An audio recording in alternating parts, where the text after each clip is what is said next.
rest of the world have been fighting crooks and commies. These men have been secretly negotiating a planned Armageddon. Negotiating with whom? I think you know. The timetable has been set. It'll happen on a holiday when people are away from their homes. The president will declare a state of emergency, at which time all government, all federal agencies will come under the power of the Federal Emergency Management Agency, Fema, the secret government. Any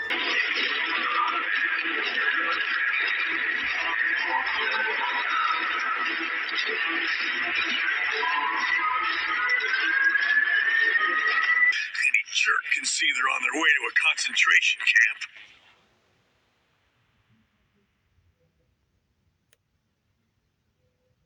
Homeless people will be shuttled into temporary shelters in Golden Hill. Good evening, I'm Vanessa Van Hefty. It is being set up at the City Operations Yard at 20th and B Streets. 10 News reporter Hannah Mullins is live with the concern amid a deadly hepatitis A outbreak. Hannah. And Vanessa, this area is fenced off with a barbed wire up here. It's also blocked off by another fence below. They've been setting up tents at the transitional camp area, and they'll start by bringing in women and kids tomorrow morning. What I have on screen is the FEMA zones, how they're going to separate the United States. So be sure that the people that are in your prepper groups are within those particular lines from you. Not that breaching these zones is going to be difficult, but it may be difficult to do by vehicle.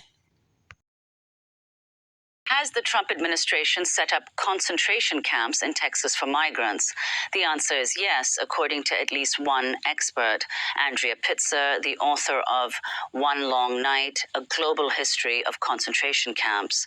In one of her latest articles, Pitzer writes, quote, "While writing a book on camp history, I defined concentration camps as the mass detention of civilians without trial, usually on the basis of race, religion, national origin, citizenship, or political party, rather than anything a given individual has done."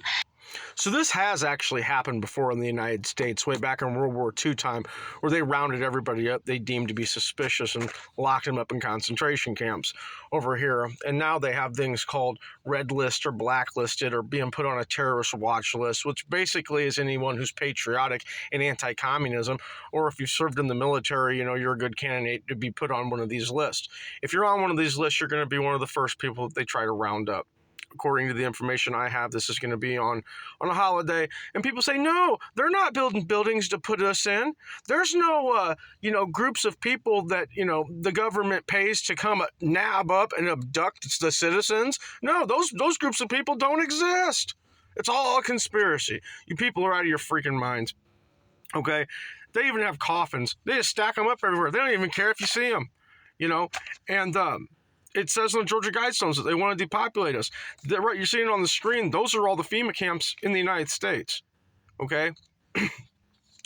So, I don't care if they tell you it's for the homeless, or if they tell you it's for an outbreak, or if they tell you it's for migrants, or if they tell you it's for a natural disaster, or if it's for terrorists, or for on a manhunt. No one should ever lock your country down, and no one should ever put you in a cage for any reason at all. Ever. And if you even thought remotely biblically, you'd see that everything makes perfect sense, because the gods of the heathen are enemies of Jesus and the God of the Bible. So the fact that their gods are enemies with our one God paints a picture that we're in Satan's world and we're right on script.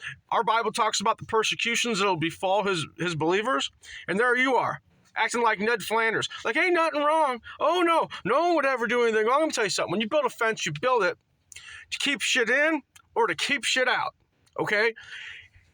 And so when you see these people building all these things, it's easy to see what they're doing. If I built a chicken coop and I told you it wasn't for chickens, it was for mice, you'd look at me crazy. But these people can build giant buildings all around you, and you don't see that it's for you. How? How do you not see that it's for you? Because you don't want to see that it's for you? Is that how? I'm pretty sure. We're not just crazy conspiracy theorists. This is Satan's world. American citizens have generated a lot of interest around the country in locating the potential prison camps throughout the country. These may be facilities currently being used as prisons, such as those you saw earlier, or prisons that are being built supposedly in the name of the war on drugs. or facilities that have other uses but which could be quickly used to detain large numbers of people, such as this Amtrak facility in Beech Grove, Indiana. We're standing now in the main parking lot, which doesn't look too sinister. At this level, it is a very large parking lot, fenced on all sides by fence topped by barbed wire. It also has these electronically operated turnstiles.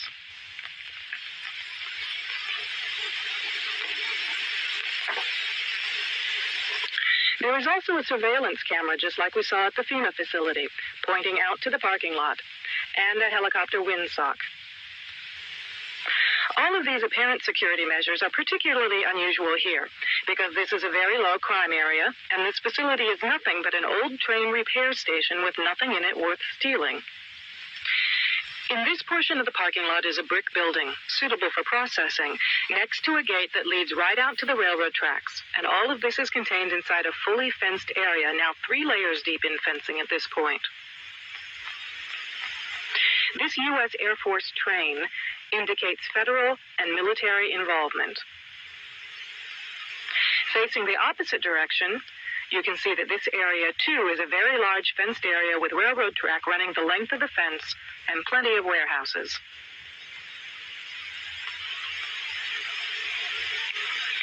This facility was supposed to have closed in June of 1993, yet instead, several $1 million in federal funds have been spent on supposed renovations over the past 2 years. Helicopter windsocks and markers are evident throughout the property. This small building is the only way into a particular fenced area.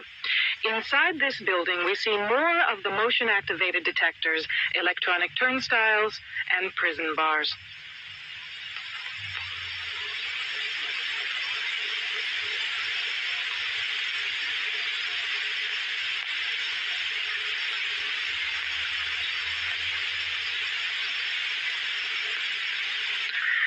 All of the renovations to this property have involved putting in new fencing, electronic turnstiles, concrete flooring in unused warehouse buildings, and putting in large gas furnaces on buildings that were never heated any time in the past 20 years.